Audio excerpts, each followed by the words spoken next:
तो दोस्तों, वीडियो में आगे बढ़ने से पहले हमारी आपसे एक छोटी सी रिक्वेस्ट है कि हमारी इस वीडियो को लाइक कर दीजिए और चैनल को सब्सक्राइब कर दीजिए, क्योंकि आपको इसमें बड़ी इंटरेस्टेड कहानियाँ मिलती रहेंगी। तो चलिए बढ़ते हैं अपनी कहानी की तरफ। पालमपुर गांव में टुकटुक नाम की लड़की रहा करती थी और वो डेली पानी के लिए जाया करती थी और पानी लेकर आया करती थी। उसकी एक सौतेली माँ थी जो उसको बहुत परेशान किया करती थी। वह बेचारी दिन रात तालाब से पानी लेने जाया करती थी और जैसे ही तालाब से पानी भरा करती थी वह वहाँ से वापस आ जाया करती थी। उसके पिताजी एक बहुत गरीब किसान थे जो काम की तलाश में दूर दूर गांवों तक जाया करते थे और शाम को लौटकर घर आ जाया करते थे और बहुत ही थके हारे रहा करते थे। एक दिन घर के सभी सदस्य खड़े थे, तभी टुकटुक के पिताजी बोले, अरे बेटा, तुम तो बहुत कमजोर हो गई हो और तुमने अभी खाना खा लिया है और शाम को पानी लेने जाती हो तो जल्दी जाया करो और समय से वापस आ जाया करो। ये सुनकर उसकी माँ बोली, अरे क्या हो रहा है इसे काम करने में? दिन भर तो सोई रहती है, आराम करती है और जब देखो अपने सहेलियों के साथ खेलती रहती है। माँ का सौतेला व्यवहार देखकर टुकटुक बहुत परेशान रहा करती थी और बहुत ही उदास रहती थी और अपने आप को कोसती रहती थी।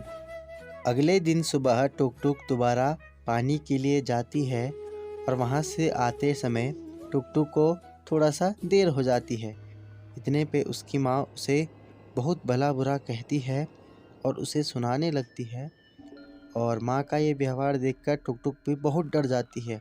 उसकी माँ उसे बहुत पीटती है, बहुत मारती है और टुकटुक बहुत ही घबरा जाती है। तुझ लड़की ने मेरा जीना खाना हराम कर रखा है, निकल जा मेरे घर से और आइंदा मुझे तू यहाँ दिखी तो तुझे मार डालूंगी और दोबारा इस गांव में मुझे अपनी शक्ल भी मत दिखाना, चली जा यहाँ से। बेचारे टुकटुक और करती भी क्या, उसने अपनी माँ का कहना माना और निराश होकर घर से जाने का फैसला किया। वह गांव छोड़कर निकल पड़ी और जंगल के रास्ते में पहुंच गई।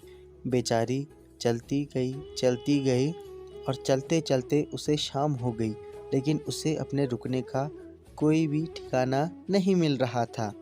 अंतिम में जब उसे चलते चलते रात हो गई तो वो रात को जंगल में ही सो गई और लड़की को जैसे नींद आई तभी चुड़ैल वहाँ आ पहुँची। वह चुड़ैल उस जंगल की रानी थी। वह चुड़ैल उस लड़की को देखकर घबरा गई और सोचने लगी कि इतनी रात को यहाँ कौन आ गया है। इतनी रात को ये लड़की यहाँ क्या कर रही होगी? जरूर इसके साथ कोई दिक्कत है। चलो अभी इसी से पूछ लूंगी। इसके उठने का इंतजार करती हूँ। इतनी खूबसूरत लड़की भला यहाँ आई कैसे होगी? चुड़ैल लड़की के उठने का इंतजार करने लगती है और वहाँ पर खड़ी हो जाती है। तो जैसे ही लड़की उठती है वह चुड़ैल को देखकर घबरा जाती है।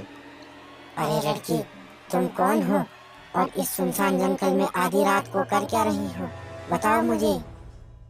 ये सुनकर लड़की बोली, मैं अपने घर से भाग कर आई हूँ। मेरी सौतेली माँ है, उसने मुझे घर से भगा दिया है। मैं अकेली हूँ। ये बात सुनकर चुड़ैल बोली, अरे ऐसे कैसे भगा दिया उसने तुझे? इतनी सुंदर लड़की को उसने घर से निकाल दिया। लगता है उसे सबक सिखाना ही पड़ेगा, है कि नहीं? फिर लड़की बोली, हाँ, मेरी माँ मुझे बहुत तंग करती है क्योंकि मैं सौतेली हूँ ना, इसलिए वो बहुत मारती है। इतनी सब बातें सुनकर चुड़ैल को गुस्सा आता है और वो लड़की का भेष ले लेती है और उस लड़की के साथ उसके घर को निकल पड़ती है और सुबह होते होते दोनों गांव की ओर पहुंच जाते हैं। चुड़ैल ने उसको सबक सिखाने का फैसला ठान ही लिया था। दोनों जब घर पहुंचते हैं तो पिता तो उसे देखकर बहुत खुश हो जाते हैं, लेकिन माँ उदास हो जाती है। अरे बेटा, मैं तुम्हें कब से ढूंढ रहा था, तुम कहाँ चली गई थी? तुमने बताया भी नहीं। और तुम्हारे साथ ये लड़की कौन है? तुम्हें पता है मैं कितना घबरा गया था।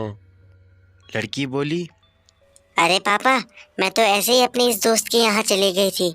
पता है इसका इस दुनिया में कोई भी नहीं है। क्या इसे हम अपने साथ अपने घर में रहने दे सकते हैं?